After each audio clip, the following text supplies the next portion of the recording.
Pemirsa, hari ini Kejagung menggeledah kantor Ditjen Migas Kementerian ESDM. Penggeledahan kantor Ditjen Minyak dan Gas Kementerian ESDM di Jalan Rasuna Said, Jakarta dimulai sejak pukul 1 siang waktu Indonesia Barat. Kabar penggeledahan ini dibenarkan Kapus Penkum Kejagung Harli Siregar. Saat ini penggeledahan masih dilakukan oleh penyidik Jaksa Agung Muda bidang tindak pidana khusus.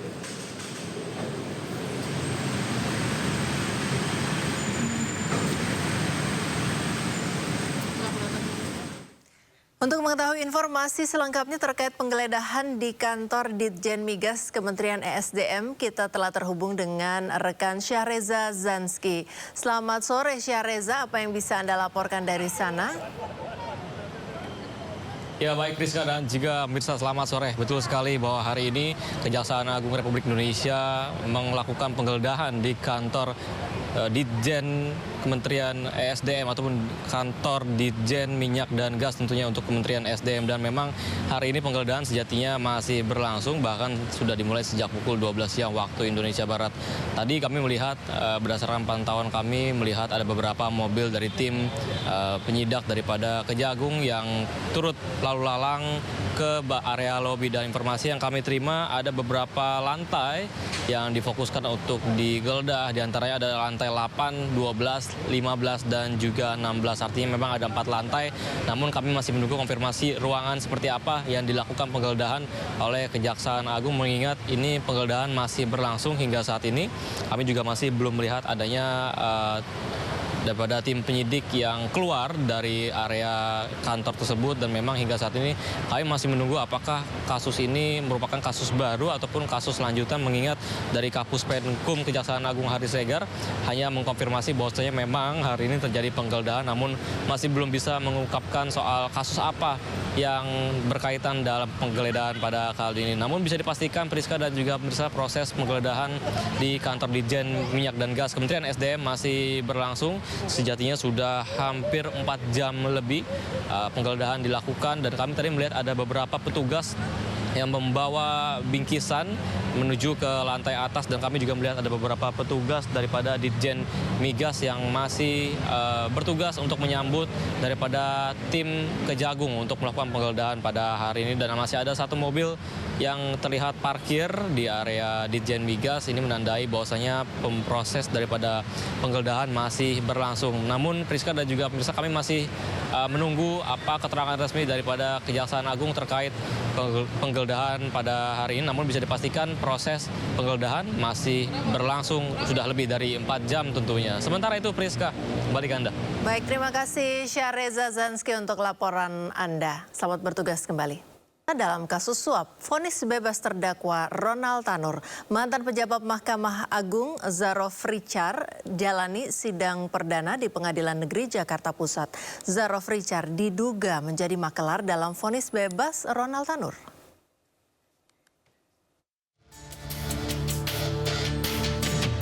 Pengadilan Negeri Jakarta Pusat hari ini menggelar sidang perdana terhadap Zarof Richard. Sidang perdana Zarof Richard berlangsung di ruang sidang Hatta Ali pukul 9 pagi Pengadilan Negeri Jakarta Pusat. Sidang dipimpin oleh Hakim Ketua Juhriah Rangkuti dengan penuntut umum Arif Darmawan Wiratama. Zarof Richard disangka berniat menyuap Majelis Hakim Kasasi bersama pengacara Ronald Tanur, Lisa Rahmat sebesar 5 miliar rupiah. Sementara Zarof mendapat 1 miliar rupiah. Ronald Tanur sebelumnya didakwa membunuh kekasihnya, seorang perempuan asal Sukabumi, Dini Sera Afrianti.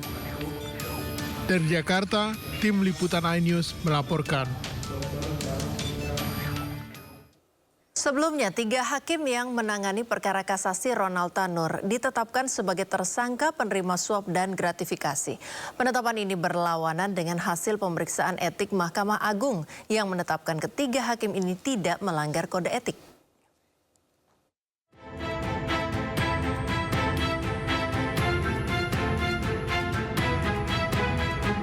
Pasca vonis bebas Ronald Tanur, Kejaksaan Agung menetapkan 3 hakim yang menangani perkara ini. yakni Erintuah Damanik, Mangapul, dan Heru Hanindio sebagai penerima suap dan gratifikasi dalam vonis bebas Ronald Tanur. Total ada 6 orang yang ditetapkan sebagai tersangka atas kasus dugaan gratifikasi putusan bebas Ronald Tanur di Pengadilan Negeri Surabaya. Mereka adalah 3 majelis hakim yang memutus perkara, mantan pejabat MA Zarof Rikar, ibu, serta pengacara Ronald Tanur. Dari penangkapan makelar kasus sekaligus mantan pejabat Mahkamah Agung Zarof Rikar, diduga ada pemufakatan jahat untuk menyuap majelis hakim kasasi perkara Ronald sebesar 5 miliar rupiah agar putusannya menguatkan vonis bebas majelis hakim Pengadilan Negeri Surabaya. Temuan Kejaksaan Agung berbanding terbalik dengan putusan Mahkamah Agung yang menyatakan ketiga hakim tersebut tidak melanggar kode etik. Tim pemeriksa Mahkamah Agung menilai tidak ada pelanggaran etik oleh Majelis Hakim Agung yang memutus perkara kasasi Gregorius Ronald Tanur. MA menggelar pemeriksaan tersebut pasca sorotan tajam terhadap putusan kasasi perkara yang membebaskan Ronald Tanur. Memeriksa para saksi, para terkait dan terlapor, serta dokumen-dokumen yang relevan. Dari pemeriksaan tidak ditemukan pelanggaran KEPPH yang dilakukan oleh Majelis Kasasi perkara nomor 1466 Kapit 2024 sehingga kasus dinyatakan ditutup. Sebelumnya Gregorius Ronald Tanur divonis bebas oleh Majelis Hakim Pengadilan Negeri Surabaya pada Juli 2024 dalam kasus penganiayaan hingga mengakibatkan meninggal dunia terhadap kekasihnya Dini Sera Afrianti. Tim Liputan iNews melaporkan. PN Jakarta Selatan kembali menggelar sidang pra-peradilan Sekjen Hasto Kristianto. Sidang beragendakan penyerahan bukti dari pihak termohon KPK. Tim Biro Hukum KPK membawa bukti berupa dokumen ke persidangan pra-peradilan yang digelar di ruang sidang utama PN Jakarta Selatan. Selain menyerahkan bukti di persidangan, tim Biro Hukum KPK pun rencananya akan menghadirkan saksi dan ahli di persidangan.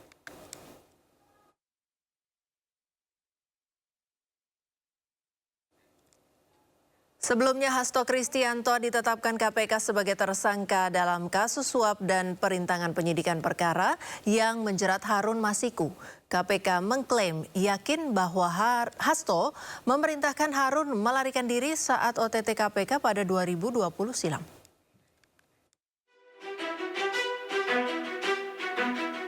Kasus Harun Masiku kembali mencuat setelah Komisi Pemberantasan Korupsi atau KPK menetapkan Sekretaris Jenderal PDIP Hasto Kristianto sebagai tersangka kasus suap pergantian antar waktu. Kasus suap Harun Masiku sendiri merupakan salah satu episode panjang dalam sejarah hukum Indonesia. Kasus suap Harun Masiku berawal saat upaya menggantikan Nazarudin Kemas, anggota DPR RI terpilih, meninggal sebelum dilantik. Pada 2 Desember 2019, Harun Masiku diduga melakukan suap kepada Komisioner KPU Wahyu Setiawan untuk memuluskan langkahnya. Namun, pada 8 Januari 2020, KPK melakukan operasi tangkap tangan dan menangkap Komisioner KPU Wahyu Setiawan. Sementara, Harun Masiku kabur dan menjadi buronan internasional.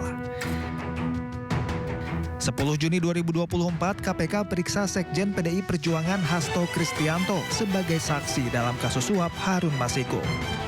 Hasto kemudian ditetapkan tersangka pada Selasa 24 Desember 2024. Komisi Anti Rasuah menemukan bukti Hasto bekerja sama dengan Harun Masiku melakukan upaya suap kepada ex-komisioner KPU Wahyu Setiawan untuk meloloskan Harun Masiku sebagai anggota legislatif melalui mekanisme pergantian antar waktu. KPK juga menemukan bukti lain saat Hasto berupaya merintangi penyidikan dengan meminta pegawainya menelpon Harun Masiku saat operasi tangkap tangan KPK pada Januari 2020 silam.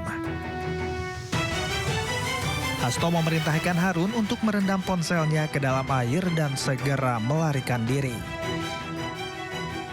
Pada tanggal 8 Januari 2020 pada saat proses tangkap tangan oleh KPK, Saudara HK memerintahkan salah satu pegawainya di Jalan Sultan Syahrir yang biasa digunakan sebagai kantor untuk menelpon kepada HM dan memerintahkan supaya merendam HP dalam air dan segera melarikan diri.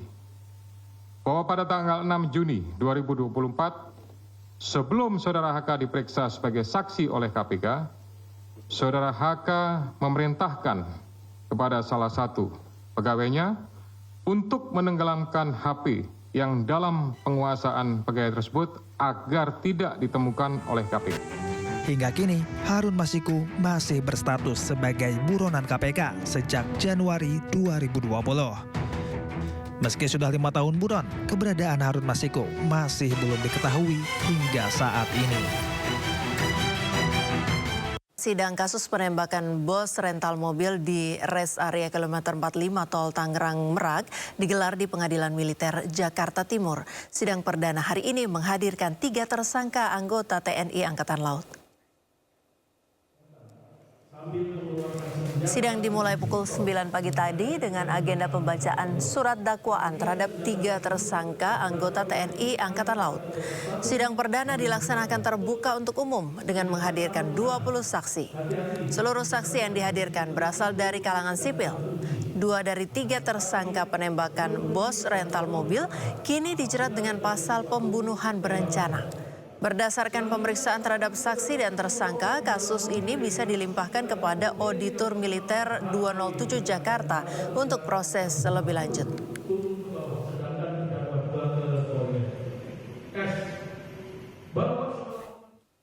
Sebelumnya penembakan terhadap bos mobil rental terjadi pada 2 Januari lalu di res area kilometer 45 Tol Tangerang Merak, Banten.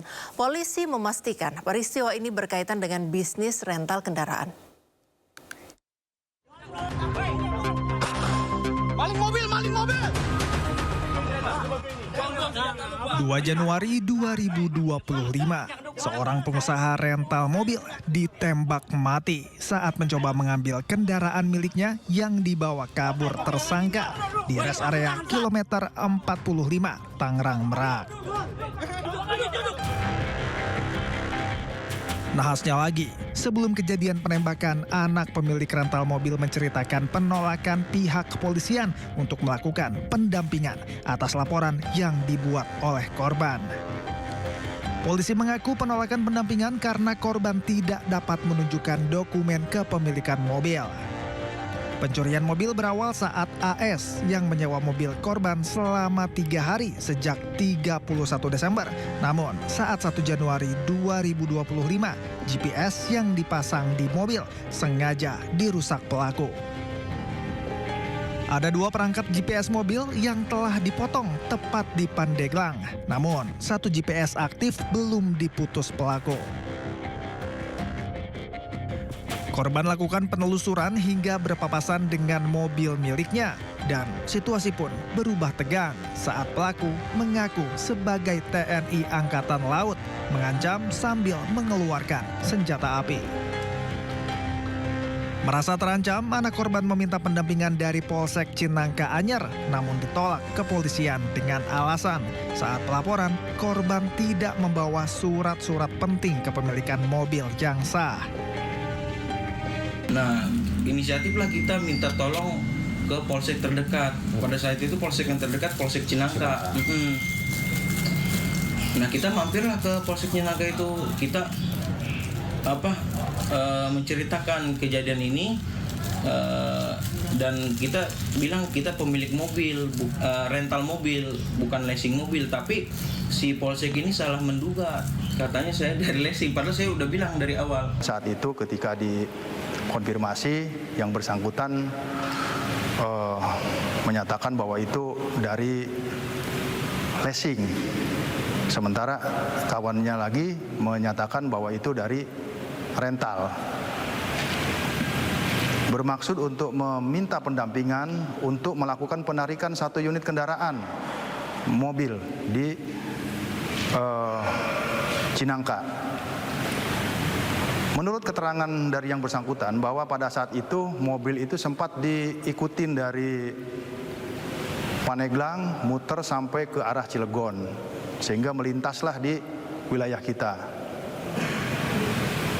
Namun pada saat yang bersangkutan memohon meminta untuk pendampingan dari personel kita, ya tentunya personel kita yang paling utama adalah menanyakan legalitas ataupun identitas daripada kendaraan yang akan ditarik itu. Kemudian dalam masalahnya masalah apa?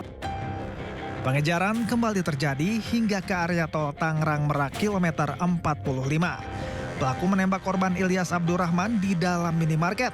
Korban tewas terkena tembakan di bagian dada dan tangan kiri. Tim Liputan iNews melaporkan. Presiden Prabowo Subianto mengungkapkan ada pihak yang mau memisahkan dirinya dengan Presiden Republik Indonesia ke-7, Joko Widodo. Hal ini disampaikan Presiden Prabowo saat memberikan sambutan di Kongres ke-18 Muslimat NU di Surabaya, Jawa Timur. Prabowo awalnya menceritakan ketika dirinya diperkenalkan dengan Gubernur Jawa Timur terpilih Khofifah Indar Parawansa. Prabowo pun mengakui dirinya banyak belajar dari Jokowi terkait politik.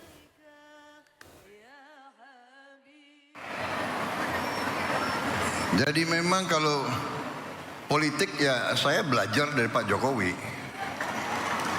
Nggak usah malu-malu lah, ya kan. Kadang-kadang orang sudah nggak berkuasa, mau dikuyu-kuyu, mau dijelek-jelekin. Jangan, kita hormati semua. Hormati semua. Ada yang sekarang mau misah-misahkan saya sama Pak Jokowi. Lucu juga. Untuk bahan ketawa boleh. Jangan, kita jangan ikut pecah belah itu adalah kegiatan mereka-mereka yang tidak suka sama Indonesia. Dari ratusan tahun diveda et impera itu adalah taktik strategi untuk memecah belah umat dan bangsa Indonesia. Pemirsa, program cek kesehatan gratis sebagai kado ulang tahun dari Presiden Prabowo Subianto resmi dimulai hari ini. Sejumlah wakil menteri meninjau langsung cek kesehatan gratis di Puskesmas Kebayoran Baru, Jakarta Selatan.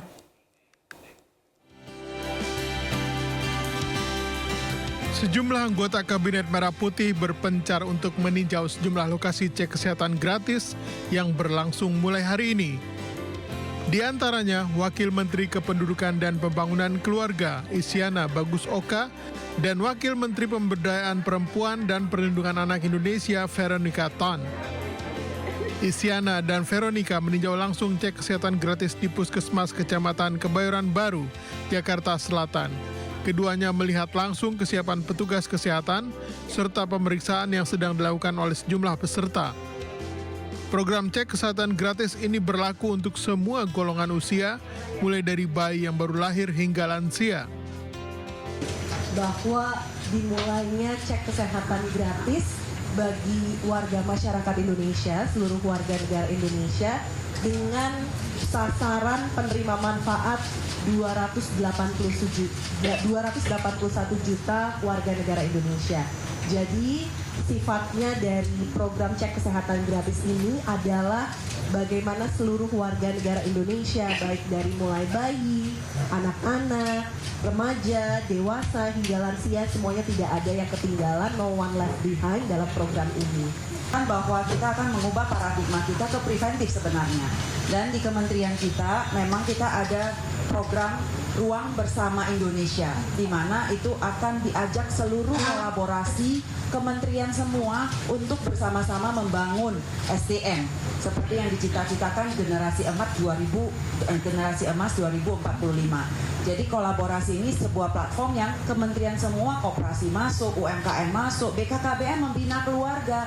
Family planning penting sekali, karena kalau kita banyak anaknya tidak berkualitas, kita tidak mampu mendidik, tidak mampu memberikan makanan yang sehat, mulai dari ibu hamil, stunting, sampai anak-anak seperti program Pak Presiden yang memberi makan anak di sekolah. Sementara itu, warga memadati Puskesmas Kebonjeruk, Jakarta Barat untuk mengikuti cek kesehatan gratis yang digelar mulai hari ini. Cek kesehatan gratis ini juga dihadiri oleh sejumlah pejabat negara seperti Wakil Menteri BUMN Aminuddin Ma'ruf. Warga yang mengikuti cek kesehatan gratis juga tertib untuk menunggu panggilan dari tim medis Puskesmas Kebonjeruk.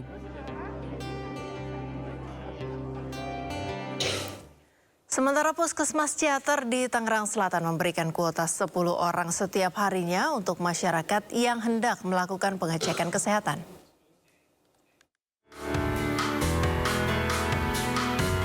Selain di Jakarta, program cek kesehatan gratis juga digelar serentak di wilayah lain seperti di Puskesmas Ciater, Tangerang Selatan, Banten. Salah satu lokasi yang bisa dimanfaatkan untuk pengecekan kesehatan gratis ada di Puskesmas Ciater, Tangerang Selatan. Puskesmas Ciater memberikan kuota 10 orang setiap harinya untuk masyarakat yang hendak melakukan pengecekan kesehatan. CKG ini bagian dari misi Pak Presiden Prabowo dan pemerintah untuk memberikan pelayanan secara langsung kepada masyarakat, terutama dalam rangka preventif, dalam rangka pencegahan dibanding kuratif atau penanganan kesehatan. Sehingga insya Allah dengan seluruh cek kesehatan gratis di seluruh warga bangsa ini akan terdeteksi bagaimana realitas kesehatan rakyat kita. Ini bagian integral, satu kesatuan dari pelayanan BPS kesehatan, sehingga dengan deteksi dini maka akan dapat diprediksi bagaimana pelayanan kesehatan berikutnya. Masyarakat bisa datang secara langsung atau mendaftar melalui aplikasi Satu Sehat. Dari Serpong, Tangerang Selatan, tim liputan Ainus melaporkan. Di Depok, Jawa Barat, program cek kesehatan gratis ini mendapat sambutan positif dari masyarakat. Warga yang berulang tahun pada periode Januari-Februari bisa mendaftarkan diri hingga bulan April mendatang. Hari pertama cek kesehatan gratis juga mulai diberlakukan di Depok, Jawa Barat.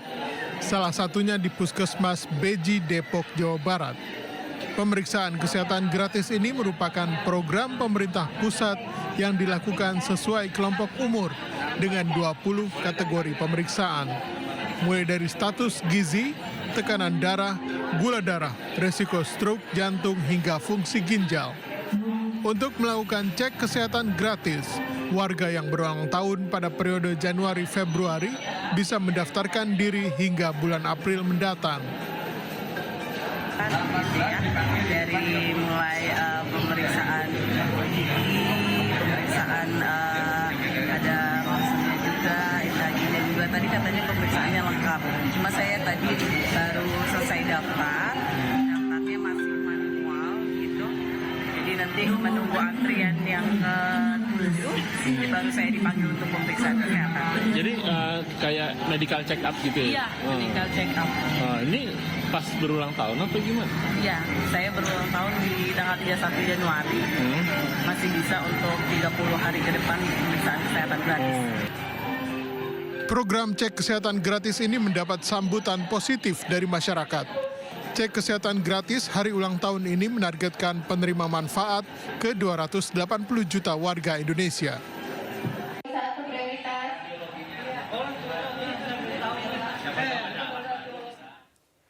Ya, hari ini pemerintah resmi meluncurkan program cek kesehatan gratis secara nasional.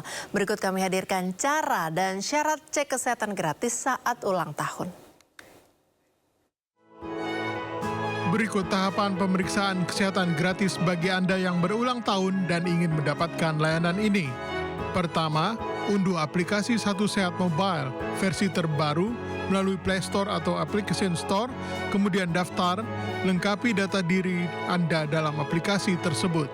Setelah mendaftar, Anda kemudian akan mendapatkan notifikasi melalui pesan WhatsApp dan Satu Sehat Mobile. Setelah itu, isilah kuesioner untuk melakukan screening kesehatan secara mandiri. Tahap selanjutnya datang ke puskesmas atau klinik tempat Anda mendaftar dan jangan lupa bawa kartu identitas, kode tiket, serta hasil screening mandiri. Anda kemudian dapat memanfaatkan layanan pemeriksaan kesehatan gratis sesuai yang Anda inginkan. Anda juga bisa mengecek rapor kesehatan di Satu Sehat Mobile. Ya pemirsa, sekali lagi kami hadirkan informasi terkait tahapan pemeriksaan kesehatan gratis bagi Anda yang berulang tahun dan ingin mendapatkan layanan ini.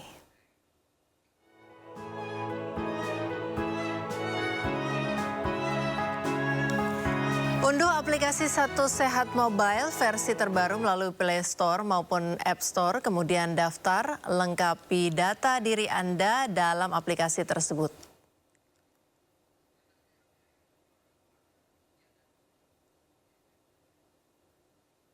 Setelah mendaftar, Anda kemudian akan mendapatkan notifikasi melalui pesan WhatsApp dan Satu Sehat Mobile. Setelah itu, isilah kuesioner untuk melakukan screening kesehatan secara mandiri. Tahap selanjutnya datang ke puskesmas atau klinik tempat Anda mendaftar dan jangan lupa bawa kartu identitas, kode tiket, serta hasil screening mandiri. Anda kemudian dapat memanfaatkan layanan pemeriksaan kesehatan gratis sesuai yang Anda inginkan.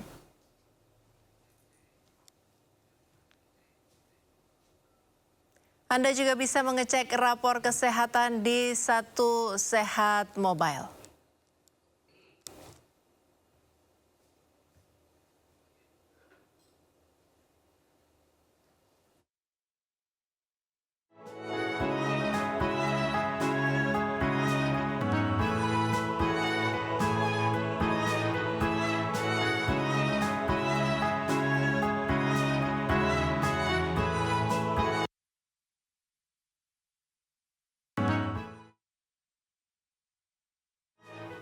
Ya, kebijakan cek kesehatan gratis juga telah dikaji oleh sejumlah pihak. Hasil kajian beragam mulai dari hasil yang pro terhadap program cek kesehatan gratis dan juga kajian yang kontra terhadap program cek kesehatan gratis. Dan untuk membahas terkait hal ini telah terhubung bersama kami melalui sambungan Zoom pakar kesehatan Profesor Chandra Yoga Aditama. Selamat sore Profesor Chandra. Halo, selamat sore. Selamat sore. Iya, Prof Chandra sehat? Bagaimana Alhamdulillah dengan ya, bagaimana respon Prof terhadap program cek kesehatan gratis yang diluncurkan mulai hari ini? Cek kesehatan merupakan bagian sangat penting untuk kehidupan kita. Jadi saya sangat menyambut baik ada program cek kesehatan gratis ini. Sebenarnya gratis atau tidak gratis kita harus melakukan cek kesehatan. Apalagi sekarang sudah ada yang gratis, tentu harus kita manfaatkan karena ini bagian penting dari promotif preventif yang kita perlukan. Jadi cek kesehatan, waktu saya masih kerja di Kemenkes tahun 2017 atau 2018, ini juga sudah pernah diluncurkan bagian dari apa yang kita sebut sebagai cerdik, di mana yang pertama adalah cek kesehatan secara berkala. Waktu itu belum gratis, kalau sekarang gratis tentu kita menyambut baiknya. Baik, Prof, ini saya sedikit sempat membaca tulisan Prof terkait 5 hal yang perlu disiapkan dalam program cek kesehatan gratis ini. Sebut saja tentang kejelasan yang akan diperiksa, kemudian kesiapan SDM, kesiapan fasilitas kesehatan seperti puskesmas, dan juga prasarana di tiap vaskes, hingga yang terakhir adalah sistem manajemen yang harus memadai. Dari pengamatan Anda, apakah fakta di lapangan sampai dengan hari ini diluncurkan programnya, kelima aspek ini sudah cukup siap? Ya, yang pertama saya belum sempat lihat. Tadi saya mau pergi ke puskesmas dekat rumah saya, tapi saya belum sempat mampir tadi. Tapi kalau saya lihat di televisi, berbagai televisi menyajikan proses yang berjalan sangat lancar hari ini. Jadi kalau kita lihat hari ini, di hari pertama berjalan sangat baik. Tapi selain yang 5 itu sebenarnya saya sudah ada tulisan lain hari ini yang mengatakan bahwa selain pemeriksaan yang sudah berjalan lancar, saya sangat mengharapkan agar ada tindak lanjutnya. Tindak lanjut pertama, sesudah ada hasil pemeriksaan, maka hasil pemeriksaan itu harus disampaikan ke yang diperiksa begitu ya. Kesimpulannya, Bapak, Ibu, hasil pemeriksaan kita hari ini begini, dan ada 3 kemungkinan yang bisa ditindaklanjuti. Yang pertama, kalau hasil pemeriksaannya memang bagus, maka ada perbaikan gaya hidup, misalnya saja masih sehat tapi merokok, berhentilah merokok. Masih sehat tapi agak terlalu gemuk, gitu, lakukan upaya olahraga, makan supaya obesitas bisa ditanggulangi. Pak, bagus-bagus saja, marilah kita jangan memakan, katakanlah makanan dengan kadar gula garam terlalu tinggi. Itu pertama, tentang perilaku sehat. Yang kedua, kalau memang pemeriksaan screening ini tentu tidak bisa sangat dalam, menemukan sesuatu, maka harus bisa ditindaklanjuti. Jadi orangnya dibilang, Bapak, Ibu, ada sesuatu seperti ini, belum tentu sakit, tapi besok, lusa, pergilah ke fasilitas kesehatan dan tolong diberi kemudahan. Orang yang dari check up gratis besok atau lusanya kemana itu diberi kemudahan sehingga mereka bisa melanjutkan pemeriksaannya sampai tuntas ketahuan sakit atau nggak sakit. Dan yang ketiga, kalau dari pemeriksaan kesehatan gratis hari ini sudah ketemu sesuatu yang perlu diobati, tentu langsung diobati. Tapi yang pertama ini artinya semuanya memang harus ada, sesudah pemeriksaan harus ada penjelasan kepada masyarakat. Dan yang berikutnya, kalau sudah dijelaskan, misalnya tadi ambil contoh yang merokok ya, Bapak Ibu sekarang sehat, alhamdulillah, tapi jangan merokok. Untuk tahu berhasil atau enggak, bulan depan suruh balik lagi. Kita cek, oh ini anjuran kita jangan merokok bulan lalu sudah kita bilang kan. Udah berhenti belum merokoknya? Kita bilang banyak olahraga, udah melakukan olahraga atau belum? Jadi harus ada tiket pemeriksaan yang bagus yang dilakukan, yang ada di media sekarang ini, kemudian hasilnya disajikan, dan kemudian itu mempunyai dampak bagi kesehatan yang bersangkutan. Baik, kalau misalnya follow up dilakukan seperti yang Prof tadi sempat katakan, artinya akan ada pemeriksaan lanjutan di bulan depan untuk mengecek begitu ya. Kalau seandainya mengecek begitu, sampai saat ini sih belum ada ya Prof ya, rencana untuk tindak lanjut, artinya kami belum menerima informasi begitu. Rencana tindak lanjut di cover oleh apa begitu. Kalau seandainya harus di cover oleh BPJS begitu, kira-kira menurut Prof cukup sanggup tidak BPJS menerima pasien lanjutan seperti ini? Kan tadi saya bilang ada 3. Yang satu hanya anjuran apa perilaku hidup sehat, olahraga, itu nggak pakai biaya sebenarnya, nggak usah BPJS juga perilaku hidup sehat perlu kita lakukan gitu. Yang kedua perlu pemeriksaan lanjutan, dan tentu saja kalau ada orang ada dugaan sakit, daripada sakitnya berkepanjangan, bagus dilakukan pemeriksaan lanjutan supaya bisa dideteksi secara awal. Dan yang ketiga, kalau memang harus diobati ya diobati. Nah, kalau harus diobati, memang sekarang pengobatan ditanggung oleh BPJS. Kita cakupan jaminan kesehatan nasional kita kan lebih dari 90%. Jadi kalau itu sudah mencakup sebagian besar rakyat, artinya pengobatan bisa dilakukan. Nah, yang jadi masalah tentu pemeriksaan lanjutan. Saya tidak tahu bagaimana aturan detailnya, tapi kalau menurut saya, kita bagus-bagus melakukan cek kesehatan seperti ini, dampaknya mesti ada begitu ya. Kalau secara yang kita lihat di layar sih oke lah, bagus hari ini, tapi dampaknya mesti ada tindak lanjutnya supaya betul-betul bermanfaat bagi kesehatan orang yang melakukan cek dan bermanfaat ujungnya bagi kesehatan kita secara keseluruhan. Baik, sebelum kita lanjutkan bicara soal dampak dari pemeriksaan kesehatan gratis, kita simak peninjauan cek kesehatan gratis oleh Menko Pemberdayaan Masyarakat Muhaimin Iskandar di salah satu puskesmas hari ini. Ini bagian dari misi Pak Presiden Prabowo dan pemerintah untuk memberikan pelayanan secara langsung kepada masyarakat, terutama dalam rangka preventif, dalam rangka pencegahan dibanding kuratif atau penanganan kesehatan. Sehingga insya Allah dengan seluruh cek kesehatan gratis di seluruh warga bangsa ini akan terdeteksi bagaimana realitas kesehatan rakyat kita. Ya, Prof Chandra, Prof Chandra masih bersama kami? Ya. Ya, Prof. Chandra, dari 5 catatan tadi, selain itu ada catatan lain dari Prof. Chandra adalah tindak lanjut terkait dengan dampak dari pemeriksaan kesehatan gratis ini yang perlu diperhatikan oleh pemerintah. Adakah input lain atau catatan lain yang perlu menjadi masukan bagi program ini, bagi pemerintah? Saya sangat menyambut baik apa yang disampaikan Pak Menko PMK barusan ya, karena memang promotif preventif itu menjadi backbone kita, menjadi tulang punggung kita. Karena kalau promotif preventif tidak dilakukan dengan baik, kemudian orangnya kadung sakit, keburu sakit, maka pertama dia sudah sakit dengan segala masalahnya, kedua biaya kesehatan juga jadi lebih tinggi. Karena itu kalau harus ada prioritasi, misalnya saja karena efisiensi anggaran dan sebagainya, memang bagus sekali untuk dilakukan di promotif preventif. Jadi saya kira ini langkah yang tepat, tetapi yang penting juga adalah bagaimana supaya orang mau memeriksakan dirinya, kan begitu. Ada juga sebagian orang, daripada ntar gua ketahuan, nggak usah aja. Jadi ini perlu saya kira edukasi terus-menerus kepada masyarakat bahwa ini kan bukan, kalau Pak Menteri bilang ini program presiden, oke lah. Tapi buat kita kan ini bukan soal program presiden atau bukan program presiden. Ini adalah gunanya untuk kesehatan kita. Ya, baik. Dengan adanya fasilitas seperti ini, marilah kita periksakan diri dan marilah kita hidup lebih sehat di hari-hari mendatang. Terima kasih Profesor Chandra Yoga Aditama sudah bersama kami di Dialog Sindo sore hari ini. Selamat beraktivitas dan salam sehat, Prof. Terima kasih. Kita beralih ke informasi lain, pemirsa. Presiden Prabowo Subianto kembali meninjau pelaksanaan program makan bergizi gratis. Kali ini Presiden mengunjungi Sekolah Dasar Negeri Kedung Jaya 1, Bogor, Jawa Barat.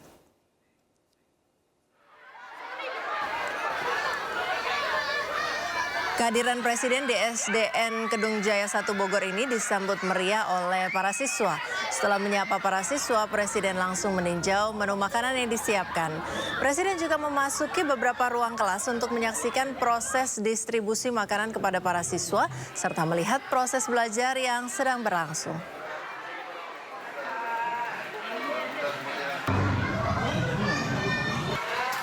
Sementara itu, Wakil Presiden Gibran Rakabuming Raka memantau langsung proses makan bergizi gratis di SMA N10 Surabaya. Ada 1.166 box makanan yang dibagikan untuk mencukupi seluruh siswa.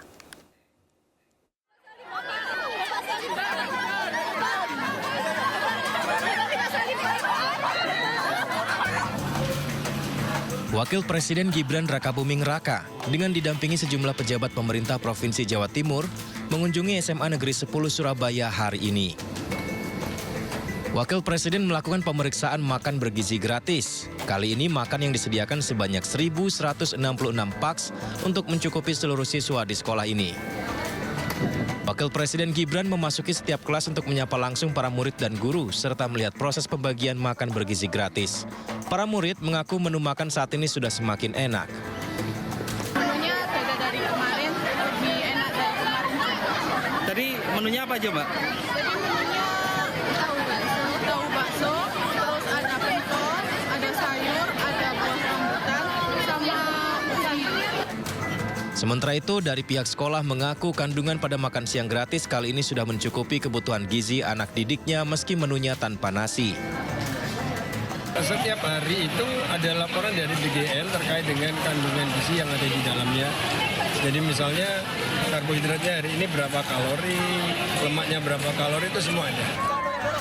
Setelah meninjau makan siang gratis, Wakil Presiden Gibran menghadiri pembukaan Kongres Muslimat NU di Surabaya. Dari Surabaya, Rahmat Ilyasan, iNews melaporkan. Pemirsa, sidang militer perdana kasus pembunuhan bos rental mobil di res area kilometer 45 Jakarta Merak yang menyeret 3 anggota TNI Angkatan Laut digelar hari ini di Pengadilan Militer 208. Agenda sidang hari ini adalah pembacaan dakwaan.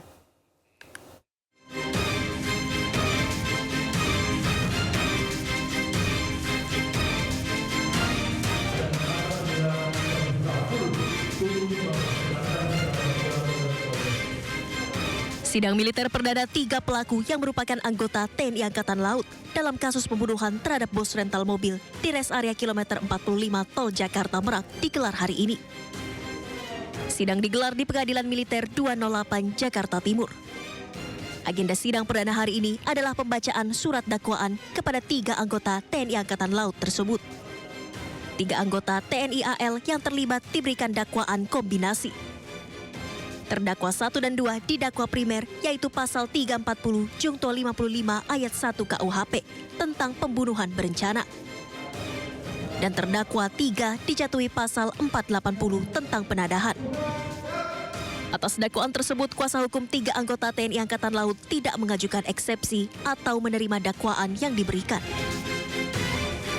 Bahwa atas dakwaan tersebut tadi penasihat hukum terdakwa maupun terdakwa tidak mengajukan eksepsi atau keberatan atas dakwaan auditor militer yang telah disampaikan tadi. Sidang akan dilanjutkan dengan agenda pemeriksaan saksi yang akan digelar pada Selasa 18 Februari 2025 dengan menghadirkan 5 saksi. Dari Jakarta, Jessica Winoto, Leman, iNews melaporkan. Ya, untuk mengetahui informasi selengkapnya terkait sidang perdana kasus penembakan bos rental mobil, kami sudah terhubung dengan Rizky Agam, anak bos rental mobil yang menjadi korban penembakan. Selamat sore, Mas Rizky. Selamat sore, Mbak Priscila. Ya, Mas Rizky tadi hadir di sidang? Iya, saya hadir di pengadilan militer, Mbak. Baik, bagaimana Anda bisa gambarkan jalannya sidang perdana hari ini?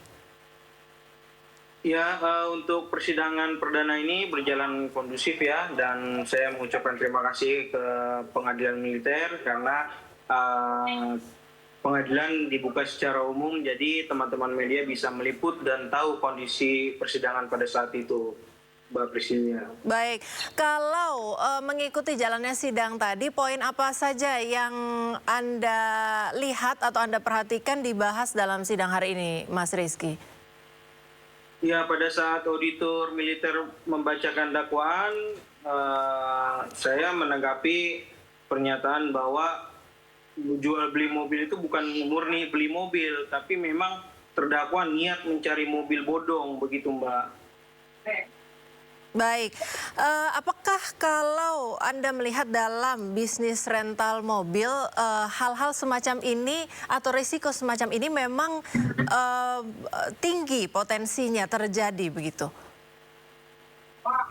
Kalau untuk di dunia usaha rental memang sering terjadi seperti ini, Mbak. Tapi kalau untuk di rental mobil saya sudah melakukan pencegahan agar mobil tersebut tidak berpindah tangan, begitu Mbak. Jadi pada saat kita menyerahkan kepada customer, itu kita tidak memberikan STNK asli, melainkan hanya STNK fotokopi, begitu. Jadi ingin meminimalisir terjadinya penggelapan mobil, begitu Mbak. Tapi tetap saja namanya penjahat memang selalu mencari cara untuk mendapatkan apa yang keinginan dia, begitu Mbak. Baik, antisipasi yang Anda lakukan tadi Anda sempat sebutkan tidak menyerahkan STNK asli pada saat penggunaan mobil oleh customer, kemudian pemasangan GPS ya Mas Rizky di setiap mobil.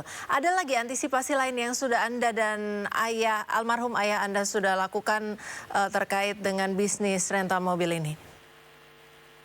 Ya, itu yang tadi Mbak Priscila sebutkan. Memang kalau untuk sewa mobil atau kita bisnis rental mobil harus memasang alat pelacak mobil ya. Jadi semacam untuk pencegahan apabila mobil tidak sesuai dengan apa yang dia sewa, kita bisa memantau posisi mobil tersebut, begitu Mbak.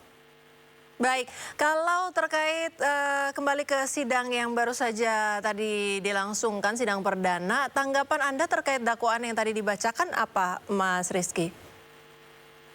Untuk dakwaan pada terdakwa memang kami dari keluarga sudah cukup puas ya atas dakwaan yang yang didakwa oleh terdakwa ini, karena memang sudah menjadi pembunuhan berencana ya, begitu Mbak. Dan apalagi ini nyawa sudah hilang ayah saya, begitu Mbak.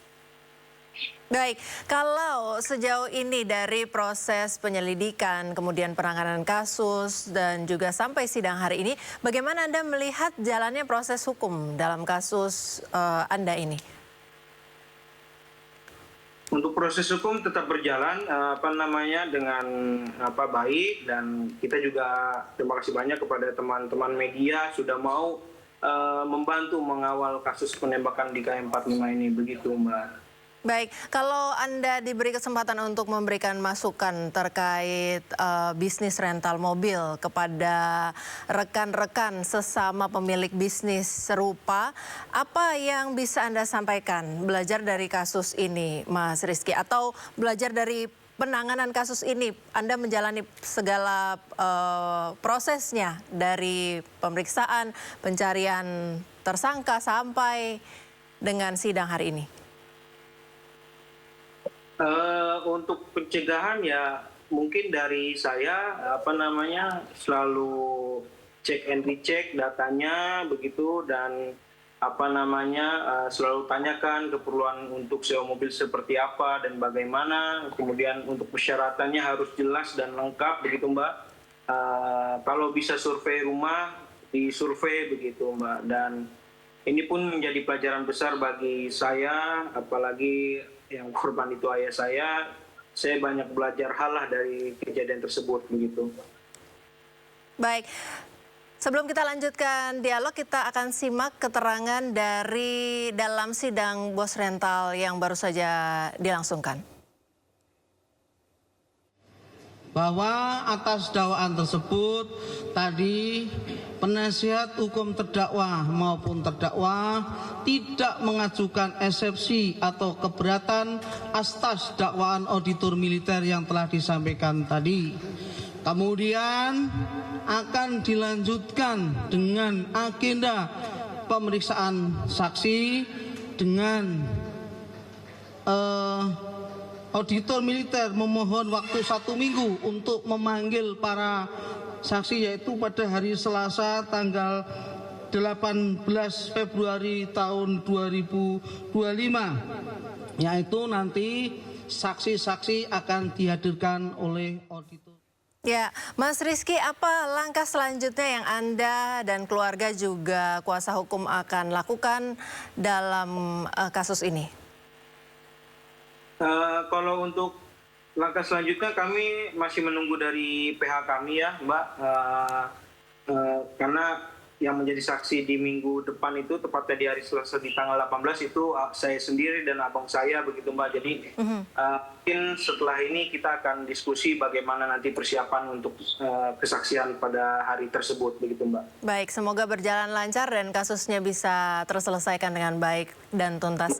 Terima kasih Mas Rizky yang sudah bersama kami di Dialog Sore hari ini. Ya, sama-sama Mbak Priscilia. Pihak Istana menjelaskan terkait pemblokiran anggaran pembangunan Ibu Kota Negara atau IKN oleh Kementerian Keuangan. Istana menegasikan dana pembangunan IKN tetap ada, namun saat ini belum dibuka untuk digunakan dalam pembangunan.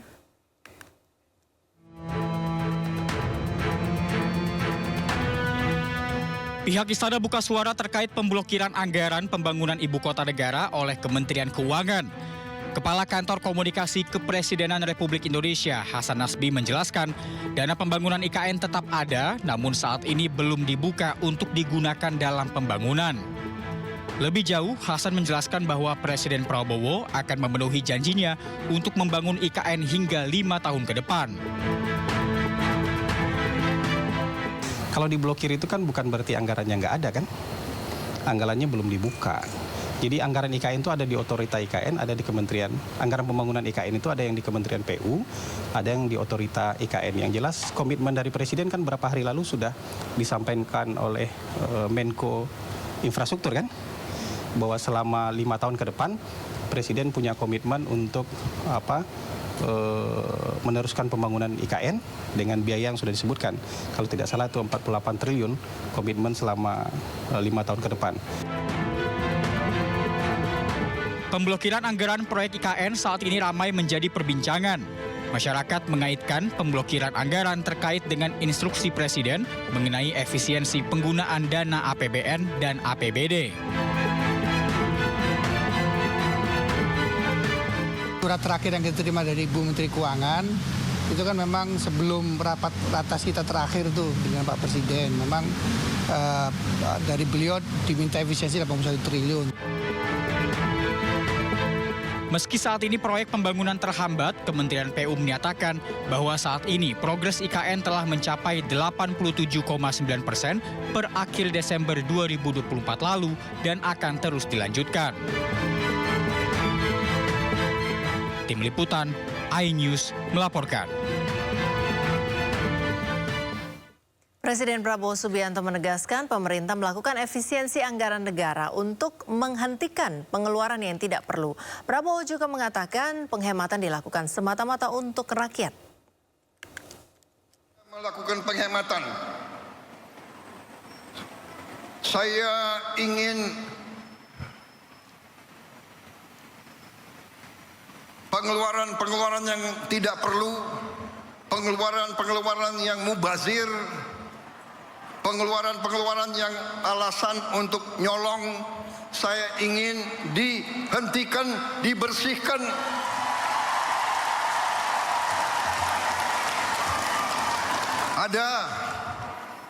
Ada yang melawan saya. Ada. Dalam birokrasi merasa sudah kebal hukum, merasa sudah menjadi raja kecil.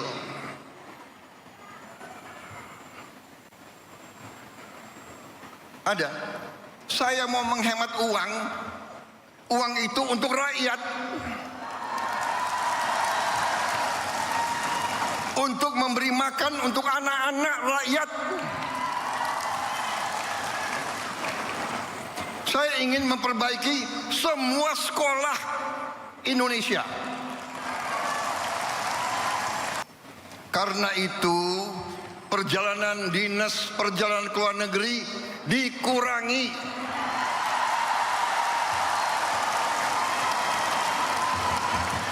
Kau boleh melawan Prabowo, tapi nanti kau lawan emak-emak itu semua itu.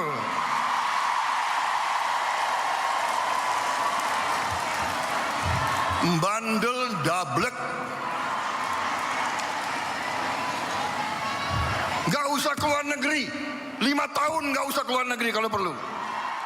Menteri Koordinator Bidang Pemberdayaan Masyarakat Muhaimin Iskandar atau Caimin buka suara terkait isu reshuffle Kabinet Merah Putih. Menurutnya Presiden tidak hanya akan mengganti menteri-menterinya, tetapi juga pegawai pemerintahan eselon 1 yang tidak bekerja maksimal. Menjadi bagian dari pemerintahan harus bekerja keras. Malah Pak Presiden sempat bicara langsung pada menteri-menterinya, bukan hanya menteri, eselon 1 pun yang tidak sesuai dengan target diganti. Saya nggak tahu, itu hak Presiden. Pak, kalau efisiensi anggaran nih Pak. Sebelumnya Ketua Umum Partai Golkar Bahlil Lahadalia juga sempat menyinggung soal reshuffle kabinet. Ia meyakini seluruh kader Golkar yang berada dalam Kabinet Merah Putih akan aman dari reshuffle.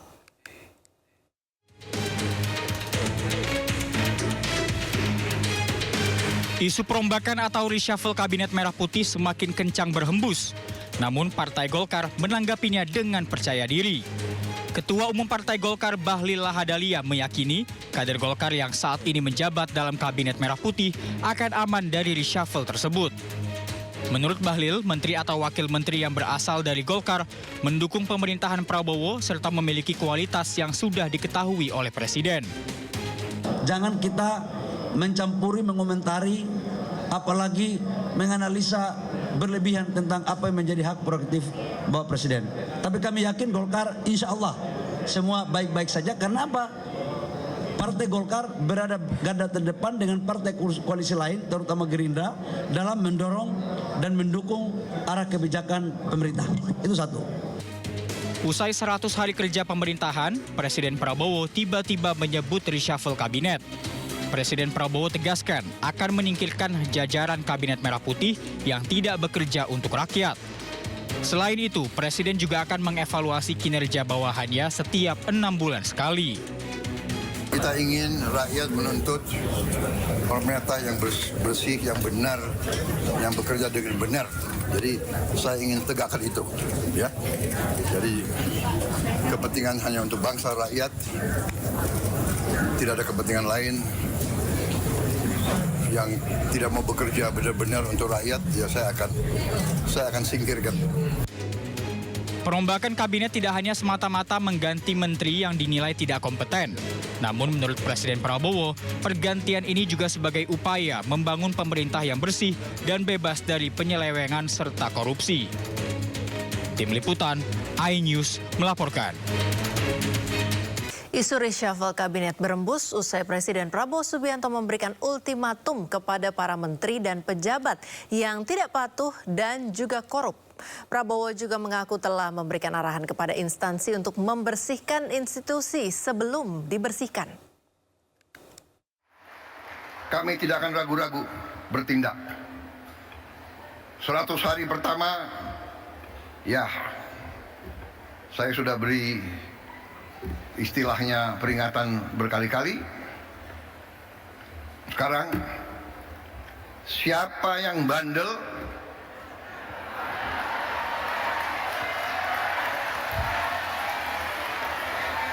siapa yang dablek, siapa yang tidak mau ikut dengan aliran besar ini, dengan tuntutan rakyat, pemerintah yang bersih, siapa yang tidak patuh, saya akan tidak.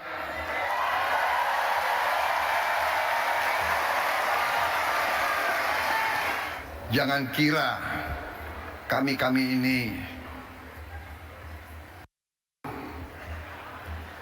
memang ada yang mengatakan saya ini ada. Nggak apa-apa. Ada yang mengatakan saya, tapi saya nggak sebut namanya, kalian sudah tahu loh. Nggak apa-apa. Tapi kami paham dan kami mengerti. Jadi saudara-saudara, ya, 100 hari pertama kami akan baik. Dalam arti, saya berharap ada kesadaran. Saya pernah menyampaikan, seluruh aparat, seluruh institusi, bersihkan dirimu.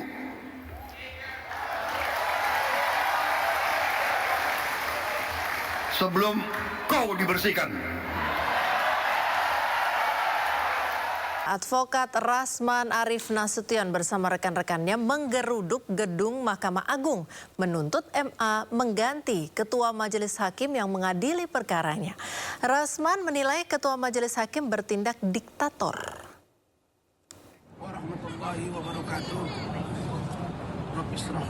Mendatangi Mahkamah Agung, Rasman dan rekan-rekan meminta agar MA mengganti Ketua Majelis Hakim yang mengadili perkaranya.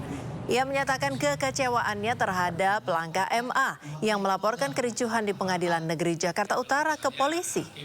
Rasman juga menyinggung kasus ex-pejabat MA yang terlibat kasus korupsi. Sebelumnya MA mengecam keras kegaduhan yang terjadi di ruang sidang di PN Jakarta Utara pada Kamis lalu. MA menilai tindakan itu telah melecehkan marwah pengadilan.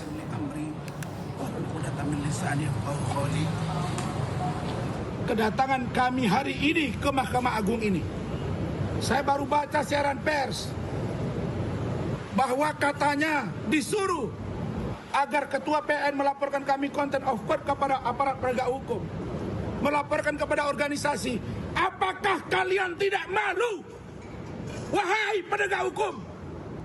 Mahkamah Agung adalah lembaga tertinggi penegakan hukum.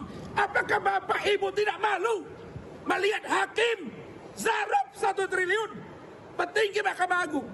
Apakah kalian tidak malu melihat putusan Roland Tanur yang ternyata di OTT oleh kejaksaan? Kalian masih semangat kebersamaan, ikatan hakim, tapi kelakuan kalian babrak. Mahkamah Agung mengecam kericuhan yang terjadi saat sidang kasus dugaan pencemaran nama baik antara Rasman Arif Nasution dan Hotman Paris. MA bahkan menyebut peristiwa tersebut merendahkan marwah pengadilan.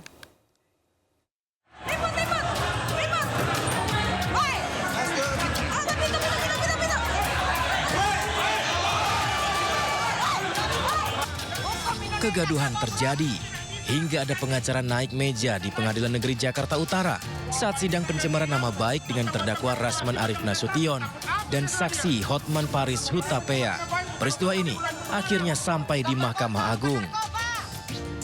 Mahkamah Agung menegaskan oknum pengacara pembuat kegaduhan di persidangan harus ditindak tegas karena dinilai merendahkan marwah pengadilan atau contempt of court.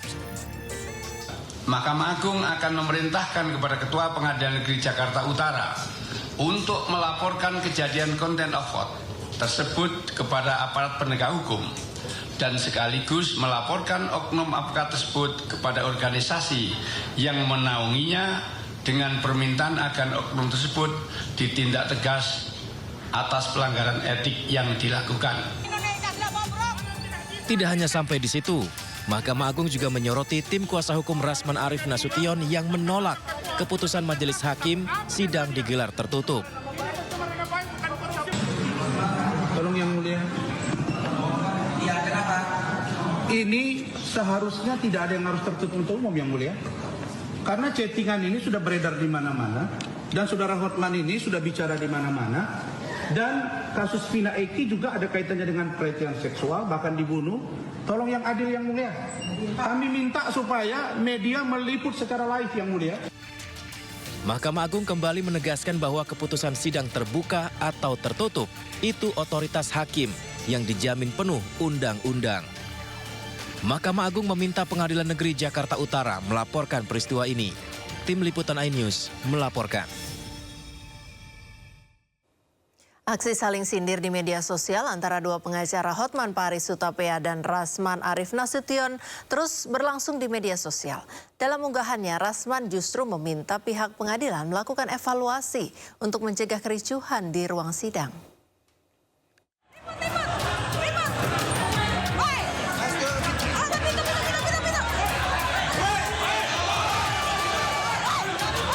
Pengacara sekaligus terdakwa kasus pencemaran nama baik Rasman Arif Nasution mengunggah video kericuhan di Pengadilan Negeri Jakarta Utara di akun Instagram pribadinya.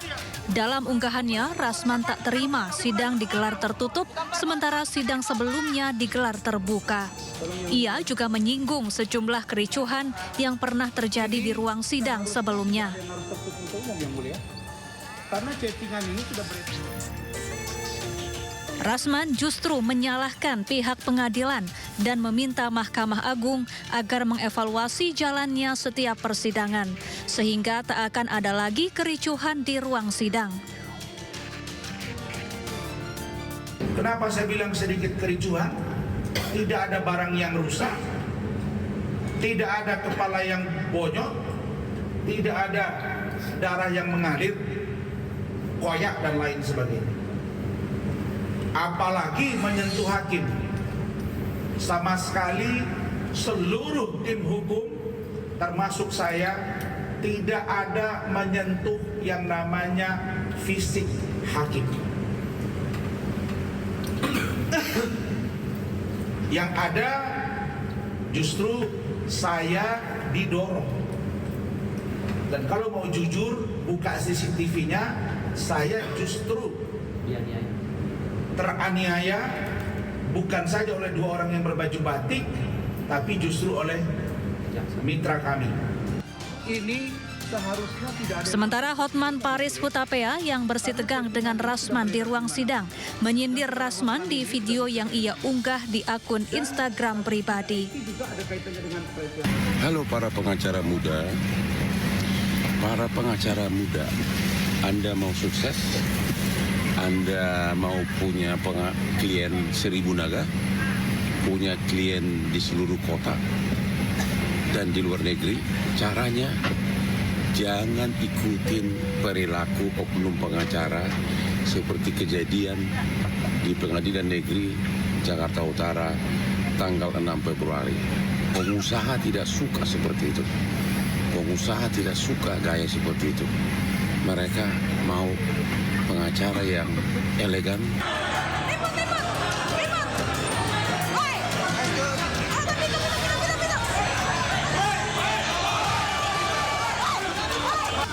Sebelumnya terjadi kericuhan di ruang sidang Pengadilan Negeri Jakarta Utara.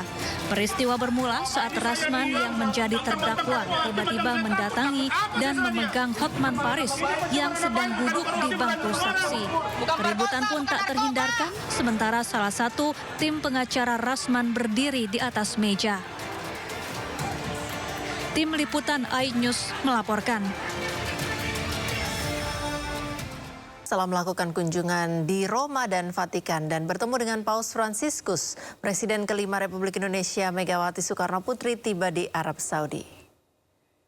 Megawati disambut Dubes RI untuk Arab Saudi Abdul Aziz Ahmad, Konjen RI di Jeddah Yusron Ambari, Ketua DPP PDI Perjuangan Ahmad Basara, dan Dubes Indonesia untuk Tunisia Zuhairi Misrawi. Rencananya Megawati beserta keluarga akan melaksanakan ibadah umroh di Masjidil Haram Mekah dan ziarah makam Rasulullah serta sholat sunnah di Raudah Masjid Nabawi Madinah. Ketua Umum PDIP terakhir ke Tanah Suci pada tahun 2012 saat melaksanakan ibadah haji bersama almarhum suaminya Muhammad Taufik Imas. Naik 20, 21.